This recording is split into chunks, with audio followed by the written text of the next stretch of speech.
নামাজ কলমা তো ছেড়ে দিয়েছো, এর কারণ এটা নয় যে তুমি বেনামাজি। তোমার নামাজ কলমা ছাড়ার কারণ ভিন্ন। তুমি মনে করো আর কি তোমার মন চায় না, তুমি পারো না, তাই তুমি নামাজ পড়ো না। আসলে তোমার তাওহীদের সমস্যা। কোথায় সমস্যা? মানে আল্লাহ, মানে আল্লাহ কে? আল্লাহ তিনি যে তোমার হিসাব নিতে সক্ষম এবং তিনি যে তোমার হিসেব নিবে, তুমি এটা পরিপূর্ণভাবে বিশ্বাস করো না, তাহলে তো তুমি নামাজ পড়তে। তুমি মনে করো আর কি তুমি নামাজ পড়ছো না, তুমি গাফেল। এই জন্য তোমাকে বলেছি আল্লাহকে ভয় করতে হবে। ফর এক্সাম্পল, আল্লাহ নামাজ ফরজ করেছে। কে নামাজ ফরজ করেছে? আল্লাহ। মুয়াজ্জিন আজান দেয়, তুমি নামাজ পড়ো না। তুমি মনে করো তোমার দান সাদাকা তোমাকে উদ্ধার করবে? তোমাকে ভুল শিখিয়েছে।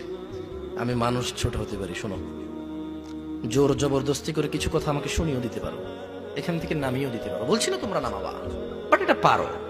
তবে মনে রাখবে, কথা যেটা বলে সেটা উল্টাতে পারবে না। কেন পারবে না জানো?